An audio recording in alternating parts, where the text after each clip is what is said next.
After following the twisted creek path, Pyotr finally reached the bottom of the falls and Yanek's motionless body. He moved toward the body but stopped in a lurch. Standing next to Yanek was a large gray dog, appearing to almost be guarding the body. As Pyotr continued to move toward Yanek, the dog raised his head. Pyotr gasped as he realized that the animal was not a dog, but rather a gray-colored wolf.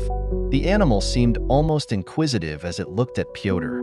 Then, in an instant, the wolf took to flight, heading down the creek and into the woods. Pyotr stared at the animal as it ran away and then immediately went to the side of his brother. Yanek was unresponsive and his body was already cold to the touch. Pyotr screamed for help, not giving up until adults from the area finally came to his aid. But paramedics could do nothing for the young boy as his grieving parents and brother looked on. 29-year-old Pyotr Tarkowski looked up from the Germantown Gazette and wondered. The article in the paper was just like previous ones from 1979, 1984, and 1989. Every 5 years on the exact same date, a young boy had been found alongside the Kressheim Creek not far from a modest waterfall that partially fed the Wissahickon Valley waterways. Always occurring on October 31st, local authorities had been questioning whether the unexplained deaths might have been from a serial killer living around the Germantown area.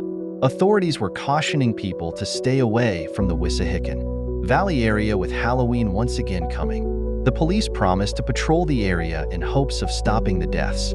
Pyotr rubbed his eyes and contemplated the article. He wondered about the first strange death when it had occurred on October 31st, 1979. The young boy was just slightly older than Yanek was at the time of his death, but 14-year-old Pyotr wrote off the death as being a coincidence.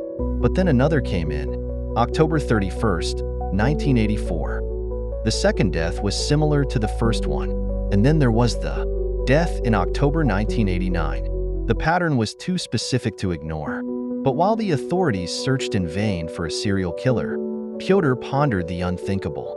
As October 31st, 1994 came, Pyotr decided that he had to address his nagging suspicions. He drove to his old neighborhood and parked next to his family home. With the death of his parents in 1990, the family home was now owned by a young family, very much like the Tarkowskis. Pyotr paused as he looked at his old home, knowing that the young children now living there could be at risk.